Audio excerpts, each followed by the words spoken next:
You're not alone.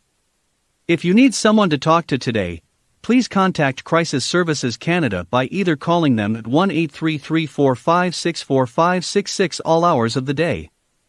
Or you can text them at 45645 at 4 p.m. to 12 a.m. Eastern Standard Time. Remember, you're not alone, and Crisis Services Canada is here to help. The FHN network is sponsored in part by Hoddle Services. If you're looking for a disc jockey, karaoke host, video jockey to videographer, our company can help. With over 20 years of experience, we would be happy to help with your special event within Ontario, Canada. You can contact us at 226-988-2895 or visit us at our website at hoddleservices.vpweb.ca. That's HODDLE Services. We look forward to hearing from you and helping with your special event.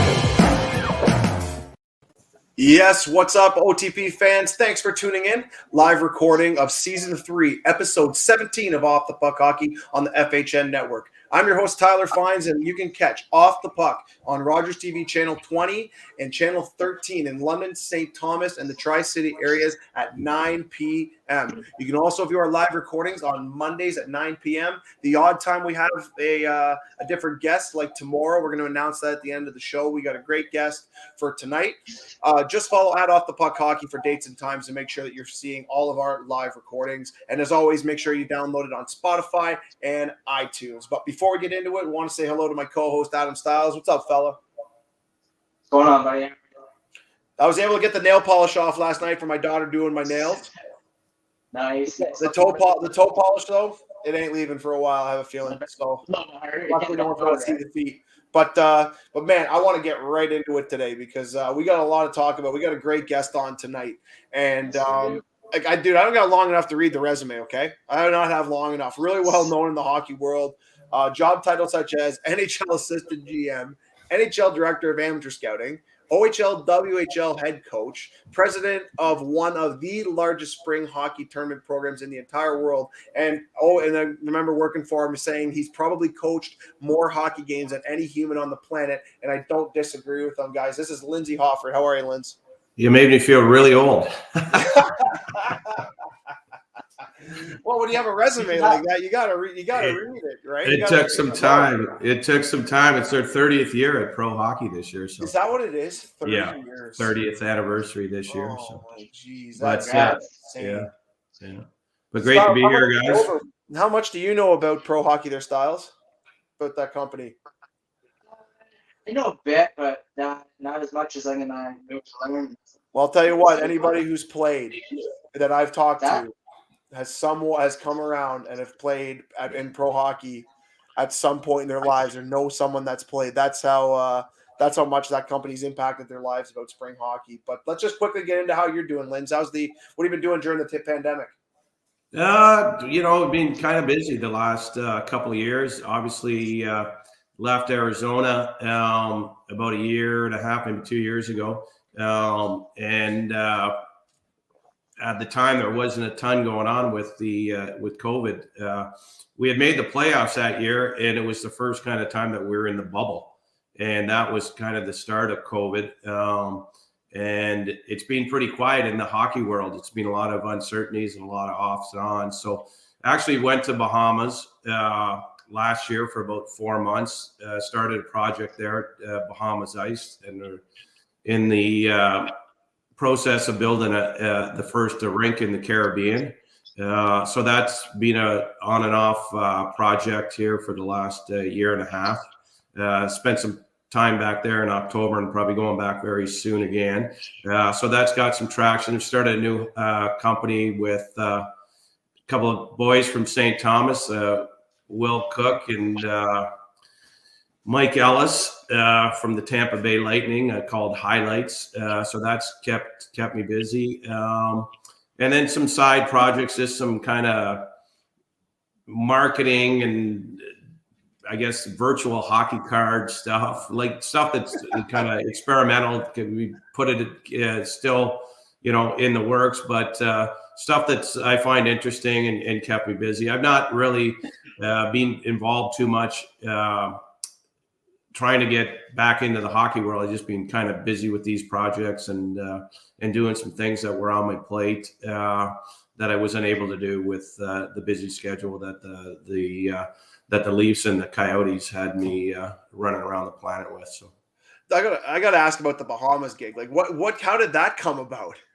I always had that. I thought it was a great location because it's surprisingly easy to get to. From Toronto, Montreal, all the East Coast, from Dallas.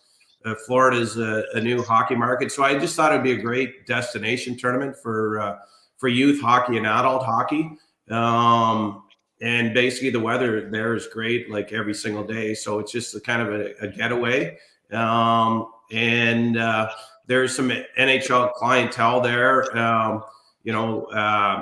Couple of former pro hockey development players that played on our brick team, Tyler Sagan and Mike Delzato, are kind of helping me out just with the area and bringing some pro guys in and some trainers and stuff. So we'll have an NHL contingent, NHL dressing room there to house those players. And then there's lots of music guys and celebrities there and high income earners that want to kind of train and play hockey and hang out with the NHL guys in the summer and whatnot. So it's it's a mixed bag, but I think it's going to be a successful venture.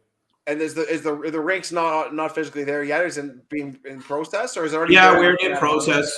Yeah, so we've got the location and the land, but we probably have a shovel in the ground by now. But we had a couple of major corporations kind of reach out to us and want to partner with us, and that kind of slowed down everything and just dealing with those guys and the legal aspects of it and whatnot. So we're ready to get back in full swing here probably in the next couple of months. That's awesome. So would that be a full year kind of thing, or is that just a summertime gig, or how's that? No, that'll be a full year programming. I mean, we'll be shut down probably for like 2 weeks of the year just for rink maintenance. But it'll run 50 weeks of the year. So you guys gonna have to come down there and do your podcast, a special podcast from there. Oh my God! Don't tempt me. I'm already on the plane. If I get it was goddamn cold, I'm going. But I haven't been able to get on this thing for like 7 days. Friggin' insane. Yeah, I find the same thing, that the older I get, the less I like winter. So yeah, no, don't like it at all. Also, Lindsay, you said back there you're in the bubble for a bit. What was life like in a bubble? We haven't really got to talk to anybody who was in there. Yeah. You're asking the wrong. You're asking the wrong guy, because I actually eluded the bubble. Because Did you? I was in Europe right before the playoffs, and I was one of the first people to catch COVID. So, yeah, I got trapped coming back from Europe. I actually got stuck in a hotel in Ottawa for about 3 days. I couldn't barely move. It was the first wave of. So I was. I actually had it for about 7 months. So I had some lung issues and some kind of long-term symptoms that I was able to shake off. But it took like half a year. So I didn't go in the bubble. I would just kind of watch from afar for obviously health reasons, and not knowing you didn't want to spread it to any of the players either. So it was we won the first series against Nashville that year. So we extended it, but we had like a short run there against Colorado because they ran over us. pretty easily in the second round, and the talent they had, and we were kind of an up and coming team at that time. It did not like that anymore since we left there, but at that time, I think that was the first time that Coyotes had made the playoffs in like 7 years. So everything was looking fairly positive there at that time, and then COVID hit, and then we had the ownership change there, and then kind of everything went off the rails. So that's crazy. So I also wanted to take it way back to the very start. How did you get into hockey? What was kind of when did you kind of come up with the plan to start your development camp? Did that just come to you one day, or did you have a plan for years? How did it all come about? Yeah, I obviously played hockey in minor hockey, junior hockey, and then university. And I left university, I had my degree, and I worked for a couple of years in the Guelph area, and moved to Toronto. Got a job as a marketing rep in Toronto. So I always felt I was missing something when I left hockey, and it was just that competitiveness that I kind of wanted to get into athletics at some level. And it was I was driving down Highway 7, and they had a sign on one of the rinks. They were hiring minor hockey coaches. So I saw that. I just clicked, and I phoned the number, and it was Sam Ciccolini and Al Doria, two guys that are still with the Vaughan Kings, and Billy Harris, a Toronto Maple Leaf guy. I actually went to his hockey school, and I think I was like 6 years old in North Bay. So I went there with the interview, and they interviewed me, and they gave me the job, and I kind of got into the coaching end of it. And I coached, I think, minor hockey for, I think it was actually my second year. And one of the parents, he was, I think he was my manager, assistant coach. He was Frank Ruffalo. He was a cop, and he asked me if I would run some skates for some kids at Westwood Arena. So I said, yeah, no problem. And I don't know what he was charging. I think he was just collecting enough money to pay the ice. So we did 1 hour, and then turned into 2, then it turned into 3, and then it was like 4. And I'm like, holy, I'm using like half my weeks getting tied up in this. I said, well, he goes, why don't you do a business? I said, okay, like what? He goes, just charge like everybody $20 and see what happens. So we did.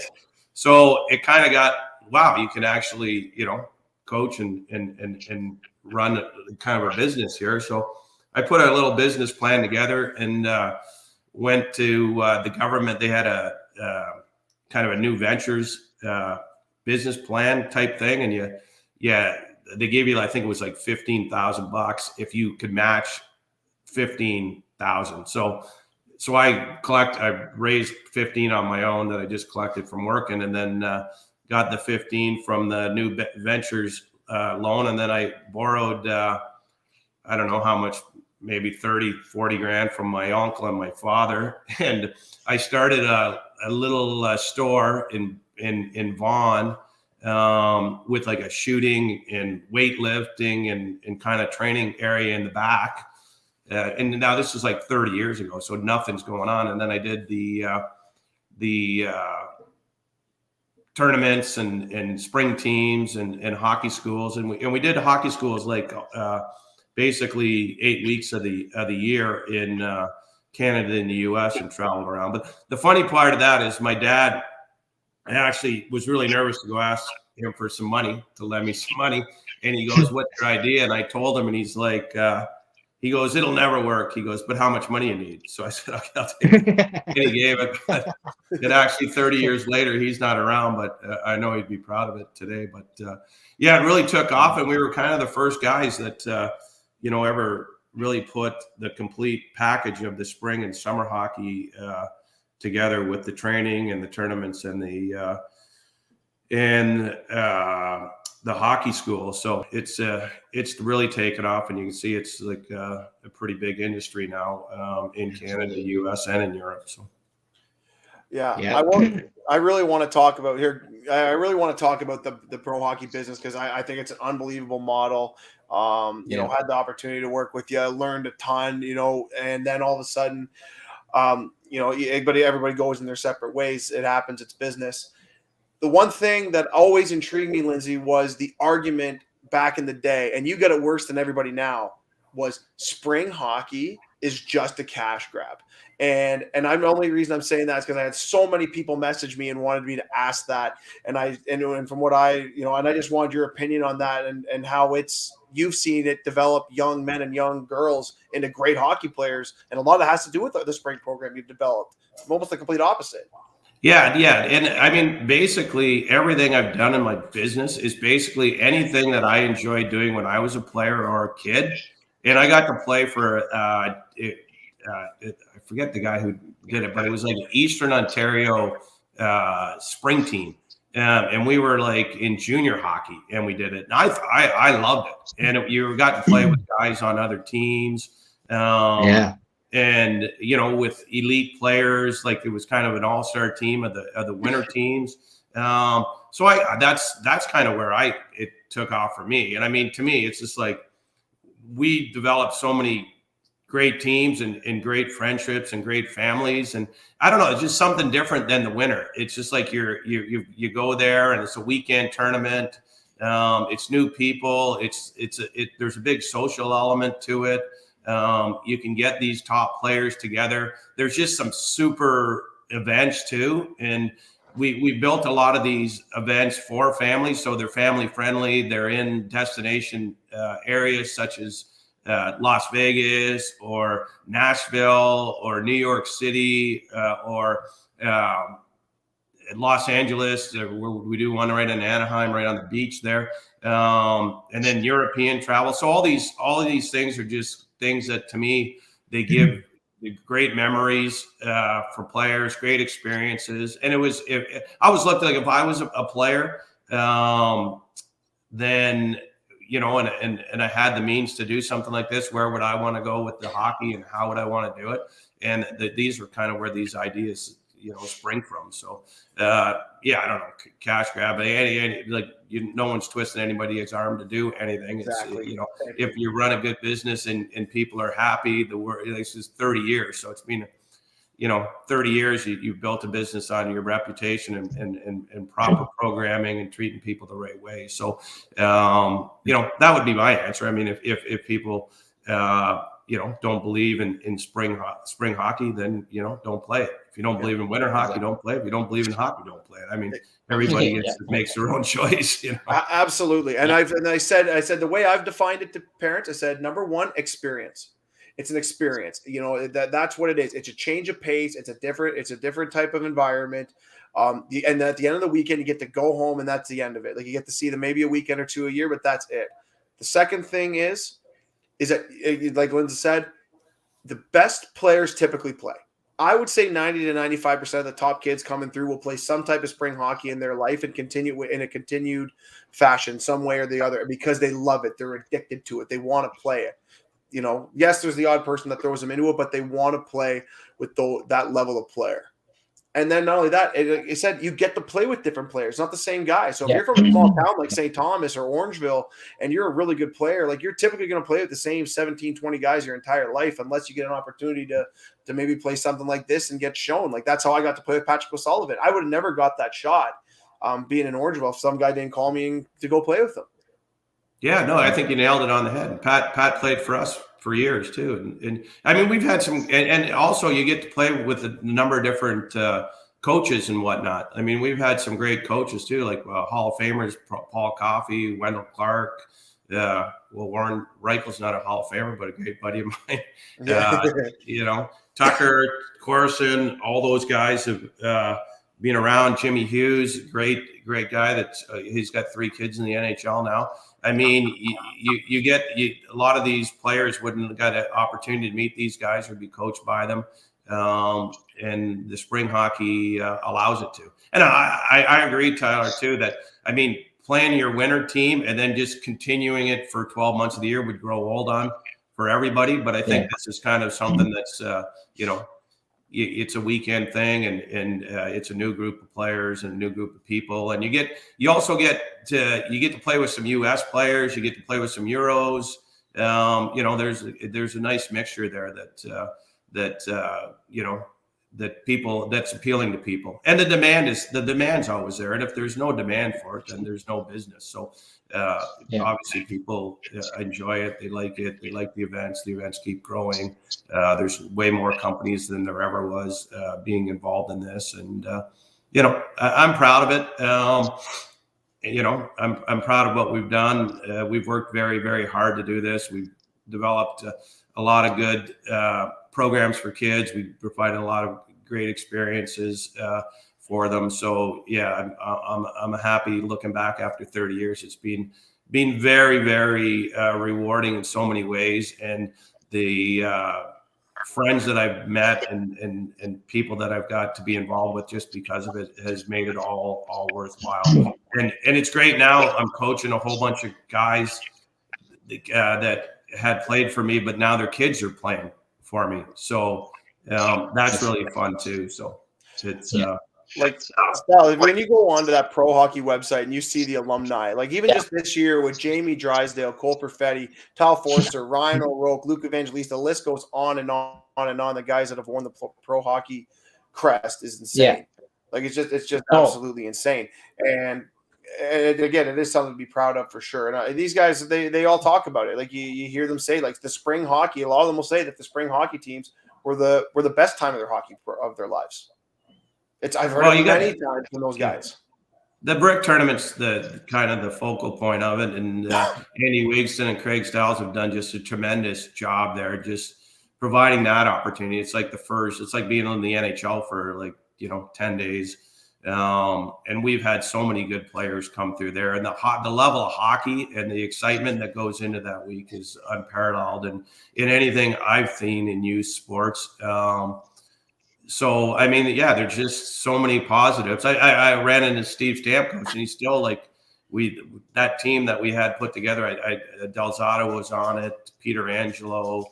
I don't know. There was like 7 or 8 NHL guys on that team. Yeah, and good. And they won every game for a couple of years, 2 or 3 years, and ended up losing in the final in OT in some crazy game. I ended up getting hired by London, so I didn't make it to the brick that year, and I left Basil McRae, who was one of the London owners, but he was coaching, and his son Philip was on it, that team. And I remember him calling me, and he's like, "I'm going to kill you when I get back." Ended up losing, but and trust me, I didn't want to get on Baz's bad side either. So I want to, quickly want to talk about the brick tournament. I know it's something that everyone wants to talk about. How did it start? What was the history of the brick? Because it is so like I don't even know if I want to call it godlike, but it is. It's like everyone wants to play in the brick, especially if they got a kid that's is talented enough to play there. What's the history? How did it kind of start, and where does it kind of evolve to now into the series it's become? It started with it was similar to how pro hockey started, but it was Mr. Comrie started it, who owned the brick. And he had his kids, the 2 of them had played 2 or 3 of them had played in the National Hockey League, but he wanted to build a tournament for his kids. So that's how it actually started. And so is that like Mike Comrie's old man? Yes. Yeah. I think he had two sons that played, and one was a goalie. I actually had dinner with the goalie one time. Oh, yeah. Eric Comrie. Yeah, we picked him up actually when I was in Arizona off waivers, I think from Winnipeg. Oh, yeah.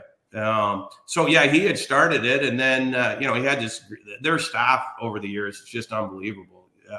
They've just every year they just take people's feedback and they just keep making the event better and better. And it's just something that everybody wants to play, and kids all around the world want to get a chance. And they've added 2 more teams, so it's up to I think 14 right now. Nice. So it just started with one man wanting to do something for his kids, and he was able to get it going and got traction, and it caught on over the years and just kept getting better and better. And now it's it's the unparalleled, like I said, in any tournament that I've seen. Absolutely, that's crazy. Would that be any comparison to the Quebec PV tournament at all, or? The Quebec tournament's I've been at the Quebec tournament. I loved it. It's a great, again, cultural thing because you're in Quebec City, Winter Carnival. Yeah. But you can sometimes only play 1 game in the Quebec tournament, and if you lose, you go into a exhibition series.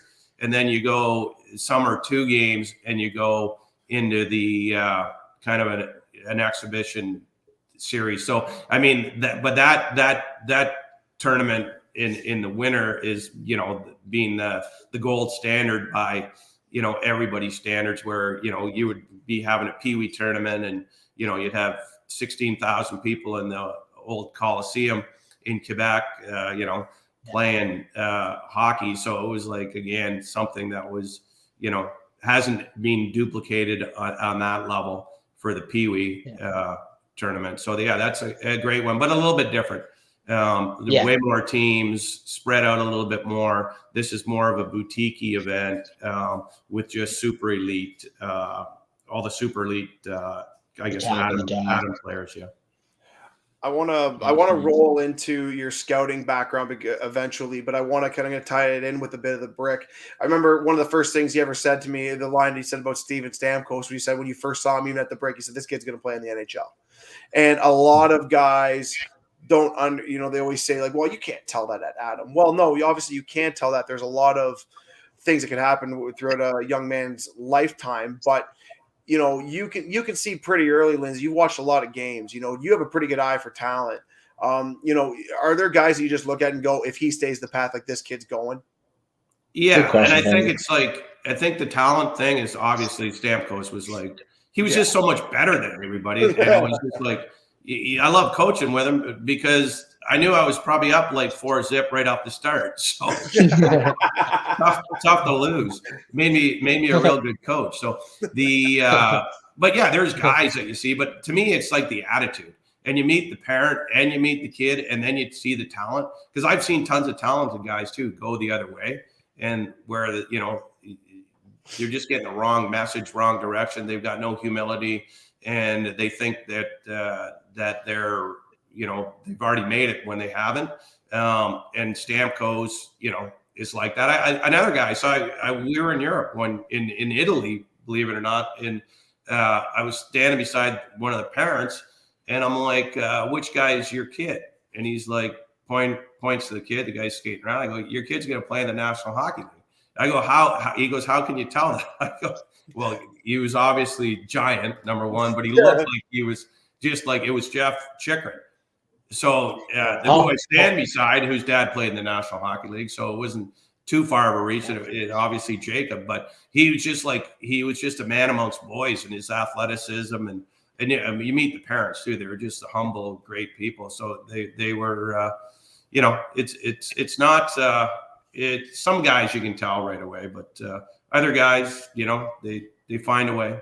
Chikrin had an interesting way to getting to minor hockey, because aren't they from Florida?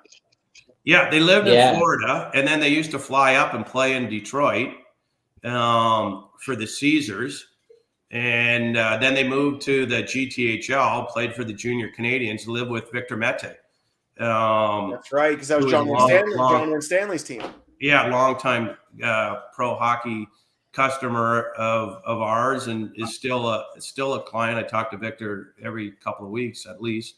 Yeah, so they had a great team. They had Chicks and Vic on the back end playing. So we were always trying to get Chicks to come up and play for the London Knights when I was there, but it ended up getting him in Arizona. So he had an exceptional year last year, and I think he was in talks for the Olympic team too. So great family, great kid.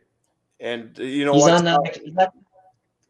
Sorry, fine. He's actually. No, sorry. I was just going to mention quickly he also told me one of my first days of work. He says, "Have you ever heard of a kid named Connor Bedard?" Dude, this is 6-7 years ago. This is 6-7 years ago.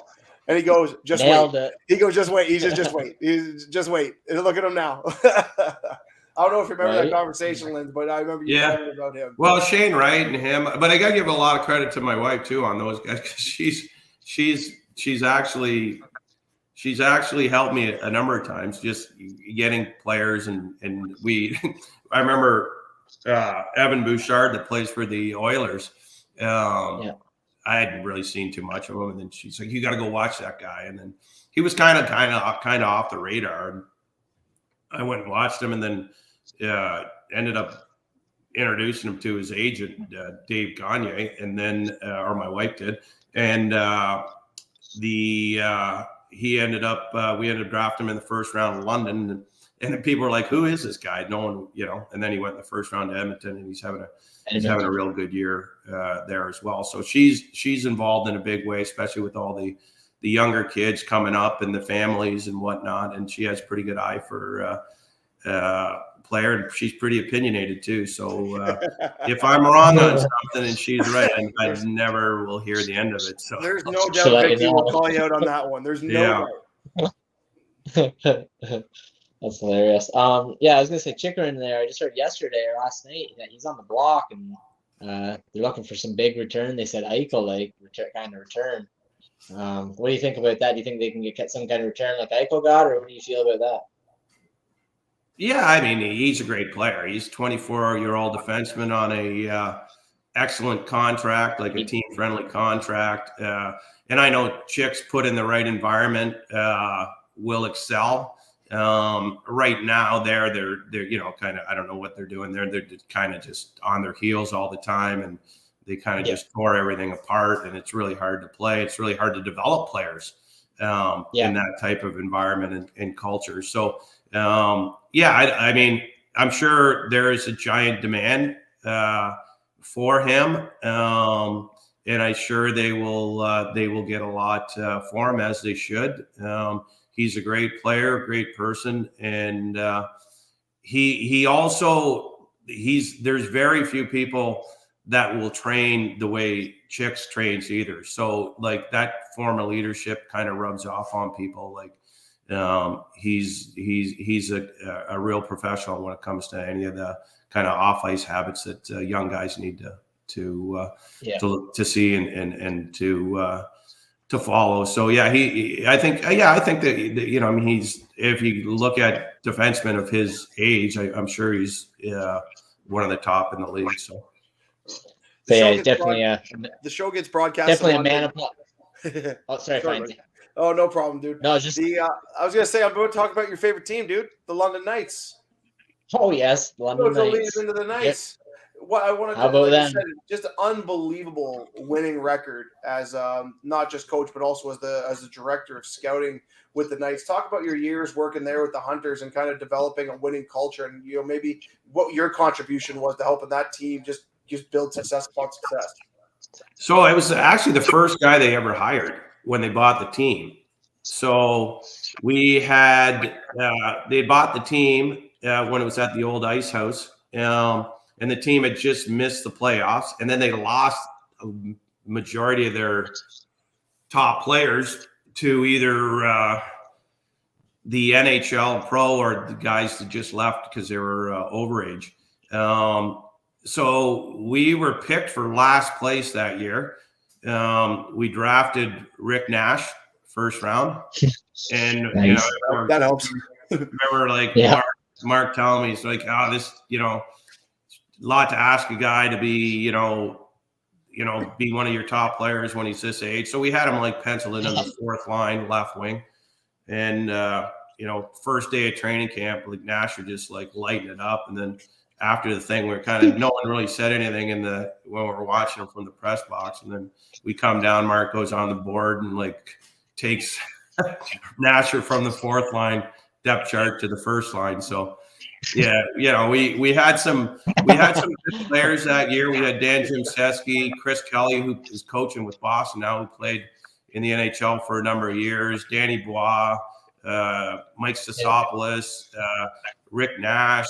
I'm sure I'm forgetting a few guys, but Joel Sherburne, who coached up in Thunder Bay too, was a really good player on that team. We ended up making the playoffs that year. And the next year we drafted Corey Perry, and then we followed that up with Dave Bolin. And that was kind of the core. We had like a giant draft with the 95s. We got Kyle Quincy and Daniel Servette, Jared Coleman, Dylan Hunter, Corey Perry. So that kind of ended up being the backbone of that first Memorial Cup team. Unfortunately, I had left and I was coaching the WHL, and we had a really good team in Lethbridge, so there was a chance that we might have ended up meeting London in the Memorial Cup in London that year, which would have been unreal. Yeah. Unfortunately, we got beat out, and London went on to win the Memorial Cup, which was the first one.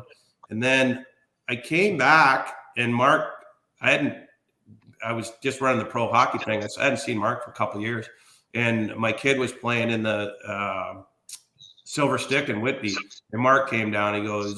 Came down the room after, and, we got caught up and everything. And he's like, "Hey, do you want to help me out scouting?" And I said, "Yeah, sure. I'll, it's partway through the year or whatever." So by the end of it, he offered me the director of scouting job, and we had some really good years there. I think we went to 4 Memorial Cups in 5 years. The 5 years I was there, and then on to Toronto. So just a great organization. Those guys, I mean, I love hiring guys in the NHL that have worked in London, because they grind them down good, and they teach people the right way, and they're not afraid to roll their sleeves up, get their hands dirty, and get to work. They do a great job of developing kids and taking care of kids there, and they've got obviously wins and losses, like Tyler said, but they've just developed so many hockey players for the National Hockey League too. It's incredible. Absolutely. So you had 2 different kind of jobs. You had scout and then director of scouting. What's the differences in the two? Well, usually when you're just if you're an area scout, you're in charge of an area. So I was hired as the Leafs as an area scout, but I really never was the area scout. I was kind of Mark had me running around everywhere in the planet. So I was kind of more a crossover guy, I guess, than that. And then I don't know. I think it was part way through the first year with the Leafs. Lou promoted me to director of scouting. So, but to answer your question correctly, the area scout is basically like you'd have an Ontario scout, maybe 2 WHL scouts, a Quebec scout, an NCAA scout, where the director is basically, he's in charge of all the scouts. So they would work under him. And then, but you would formulate the overall list. So it was usually like the scouts. And then we had a couple of directors, John Lilly, who's with the Rangers now. I think he's the director of scouting there. And Tim Speltz came in later, and he's the GM of Las Vegas farm team in Henderson right now. So it would be kind of like you'd have your bigger meetings, and then it would kind of get filtered down into your directors and your GM and assistant GM, and Mark was the assistant GM, and he was in charge of the amateur scouting and the pro scouting. And then Kyle Dubas was in charge of the American League farm team and player development. That's how it went in Toronto. Then it was similar. It was similar to that in Arizona. I was in charge of the amateur and pro scouting. And then Steve Sullivan was in charge of the development and in our Tucson farm team. So I think that's fairly standard for most teams. I know Styles wants to hear about the Leaf experience for sure, and being getting that call and becoming a Toronto Maple Leaf. I still remember when that happened, Linz. I was in your camp when that happened. That was such a cool thing to hear you say. Obviously signing with the Leafs, which was pretty incredible. Talk about that day and kind of what that meant to you as climbing the ladder and getting to the NHL.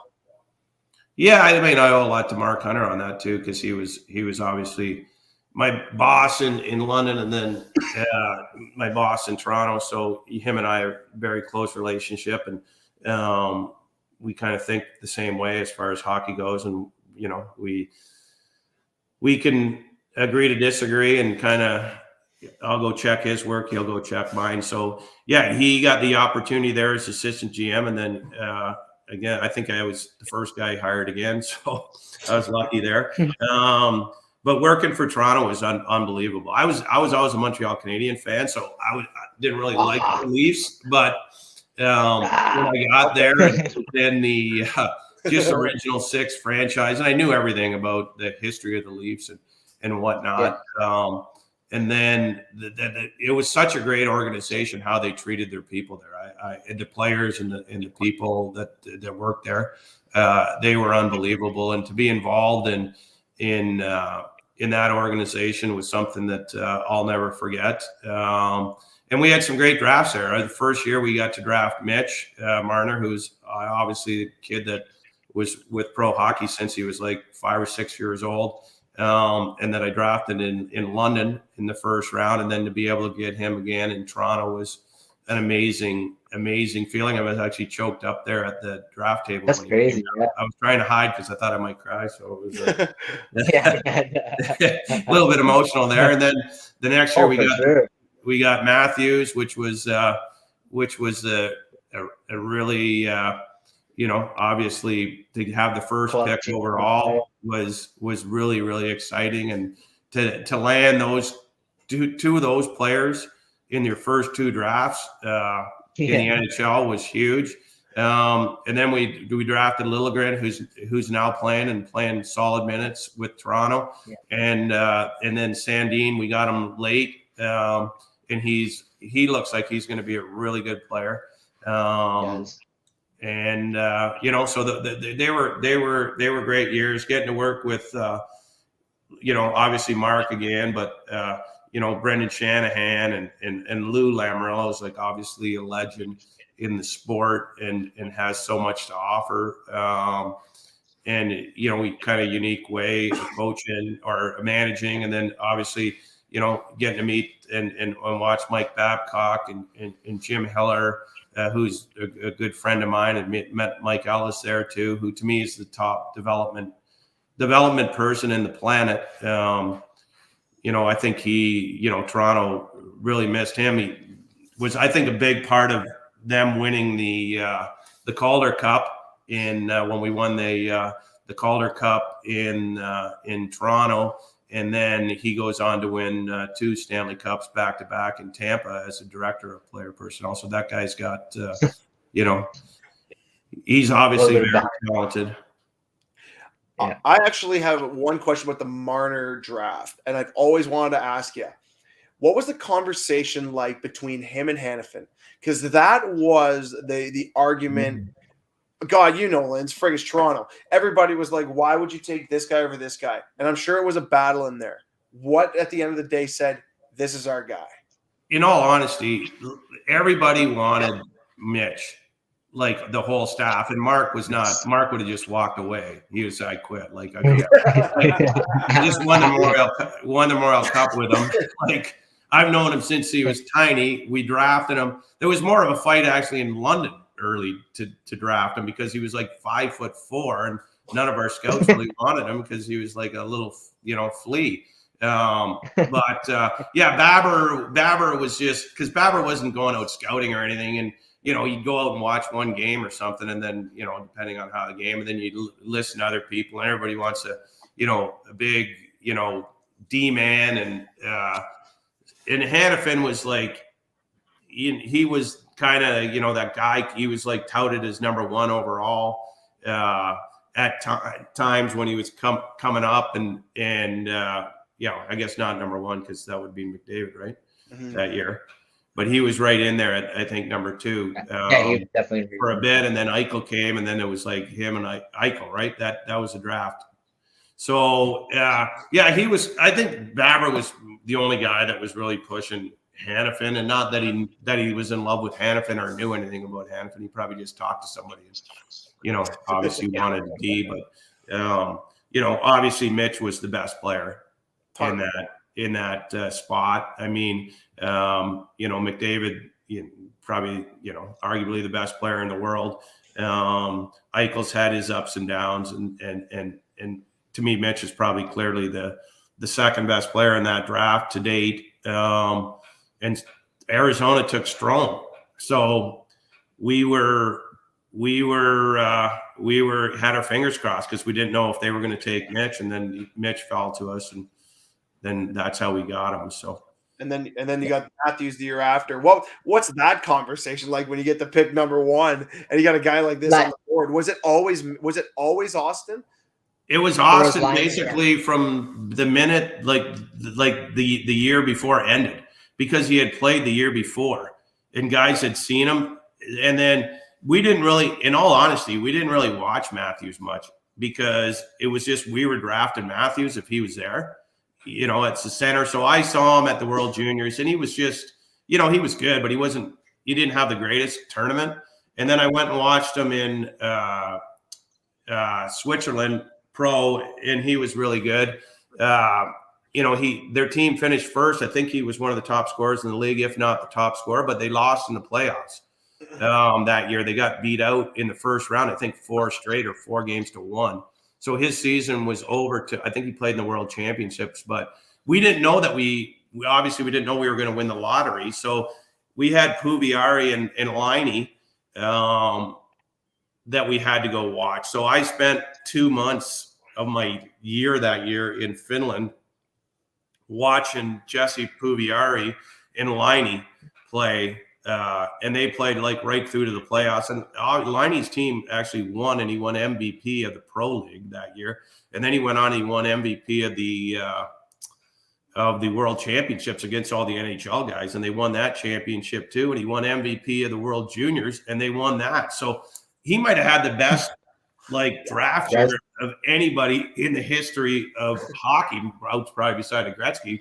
But he had a phenomenal year. Unfortunately, his career's been kind of like a little bit of a roller coaster ride since then. But he was phenomenal player. So I spent most of my time watching Puviari and Laine in 2 years or 2 months of the year up in, traveling from Helsinki to Oulu, Finland, which is in the middle of close to the Arctic Circle. So going up there where it's dark every minute of the day basically was 2 months of just basically a wasted time, because we won the lottery and all that work was down the tubes.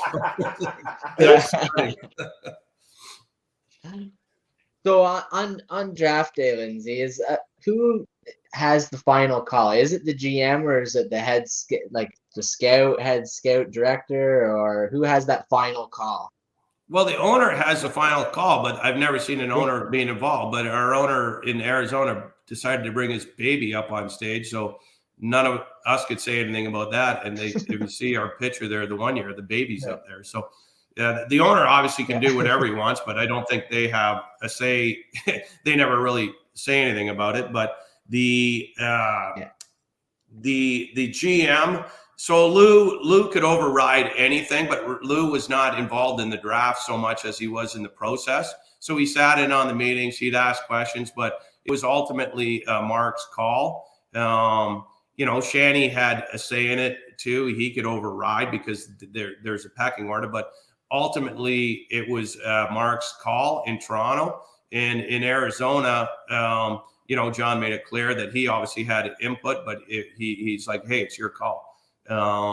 So ultimately everything comes down to, I guess, the director of scouting in most organizations. The GMs, with regards to the draft, they get too much criticism when it doesn't work out, and they get too many accolades when it does work out, because it's usually not them, because they're just too busy, and it's just too big of a job. Their main thing is with the team and making sure they got the proper staff, and making sure that the NHL club is running the way they want it, and they have more say in the process and how things are done, not so much the pick on draft day. So, Linz, when now, have you ever go ahead. Sorry, go on, Sal. Sorry. Now, have you ever seen it where, like you said, the guy kind of makes a decision, but then he gets trumped by the owner or somebody else, kind of deal, like you said? I've never seen the owner get trump anybody, but I have seen someone get overruled. Really? But it wasn't with regards to a player. It was like just trading, the trading of the pick for another pick, and then against maybe what the that's where kind of things can clash, because the GM's going to have control of like the assets. So, you might have this, the director might say, hey man, I really want this player. And the GM says, hey, I'm going to trade the pick because of this or that, or for this player or whatever. So that can happen. It didn't happen. It hasn't happened to me, but it's happened before. I know for a fact, but usually everything it's on a list. So you're pretty well, everything, there's been so much work done before the draft, and you're basically just crossing off the players off the list. And some teams formulate their list a little bit different than other teams, but ultimately this player's picked, this guy, you go, this guy's off, here's the next in line. So that happens. Like I can tell you for a fact, like in Toronto, we were like one pick away from getting Sebastian Aho. Like it was just one, like it was a discussion between the other player and Aho, and it was like, and then, so it's the same. It's a, and I've seen that before where there's a little bit of, hey, there's player A and player B, and they're right neck and neck, and who you're going to take. So yeah, and that's where people sometimes, like, your list is ultimately the kind of how you should be judged on, but no one ever sees the list. But you can get very lucky on your list, and you can have a player that just drops, but you can have like 10 guys around it that are terrible, or you can have make a bad guy and have 10 guys that are great. So your list is like unreal, but you don't get the guys. So there's a little bit luck to it. So, a lot of that stuff behind the scenes you don't see, but the guys who are the media and everybody, they got all the answers usually. So they seem to know everything before and after, but that's not usually how it works. So Toronto made a huge decision between Mark and Kyle, and you got to work with both of them. What do you think led to them going with Kyle? Was that just the plan? In your opinion, you don't have to say. I know it's a little bit, it's it's touchy, but yeah, I think Mark would have been an unbelievable GM for Toronto. Kyle's had great success as well, especially in the regular season, not so much in the playoffs. And I think they both had their strengths, but I think Kyle was the person that they had picked earlier. In hindsight, I don't think there was ever any like that he wasn't going to be the guy, and he was kind of the guy being mentored, and he was there, hired by Shanny before Mark, and Shanny and Doobie, they had a close relationship too. So I think it was kind of that what was going to happen. And you will never know if Mark was picked where the team would have ended up or where it would have been. And, wish them all the luck to the Leafs this year. I got a lot of guys that drafted there, and a lot of friends that are still working there. I wish Kyle all the luck in the world, and I hope they win this year. Well, all four of you guys are still there. They're playing great. They're playing great.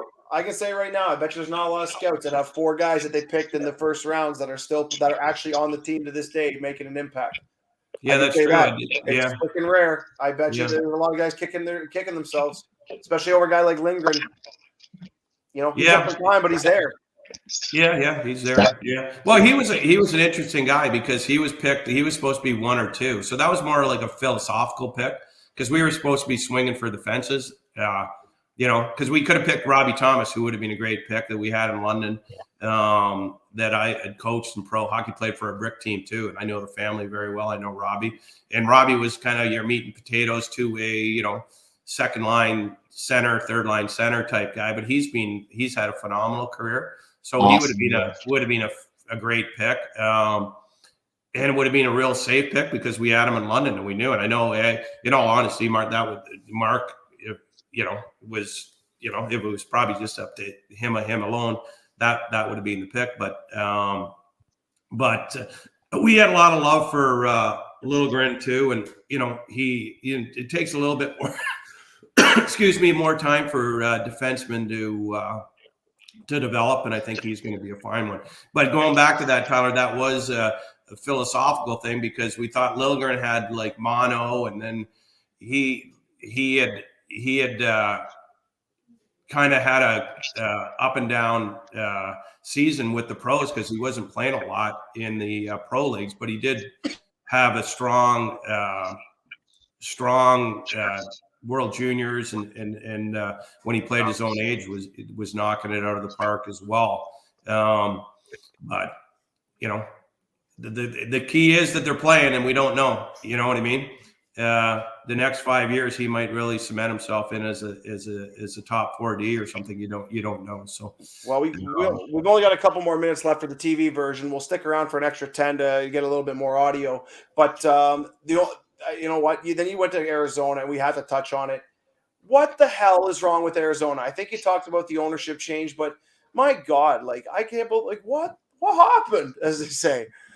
I don't really know what went on there. They got the new ownership group. They were all about, I thought we were on the right path there. We were moving along, and we had made the playoffs. We had a lot of good players that were coming up. We're stocking up with our draft and whatnot. We had a solid culture going on, and then John left, and they kind of just a philosophical change, and they went into some kind of super rebuild mode, and that's kind of the wheels fell off, on purpose or not on purpose. I don't know, but you've been down there. Do you think can they make it work down there? I'll tell you that the hockey community there is unreal. Like it's one of the fastest growing hockey communities in North America. The rink it's a great facility if you guys have ever been there. Like they've built it up. The football stadium's there, and the hockey arena, and you built all restaurants up and around it. It's just hard to get to through the week. So if we had weekday games, like the traffic to get there was terrible, so people didn't go. But football or a hockey game on the weekend, they drew very well. But in that area where they built it wasn't the kind of the where our fans came from.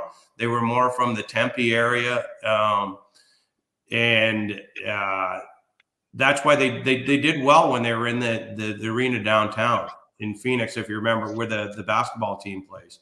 They did much better there fan-wise, and they had some good teams. So I think with the proper team and with a new rink, I think it'll be a very viable NHL destination. And that area is growing like leaps and bounds all the time.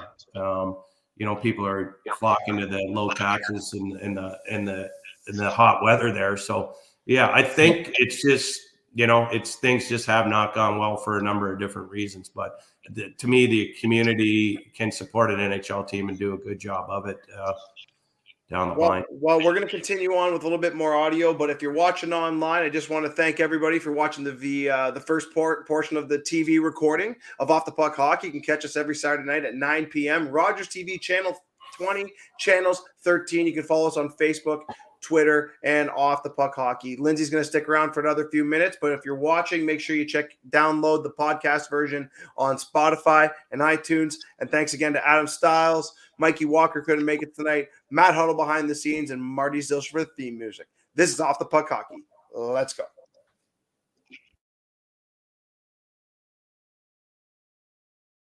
Make sure to check out our past shows from previous weeks on our YouTube, Facebook, or Mixcloud channels. You can always catch up on podcasts while checking out our FHN Network channel on YouTube or Facebook. Or you can listen to an audio copy of our past shows on our Mixcloud channel at FHN_Network. The FHN Network, the future of entertainment.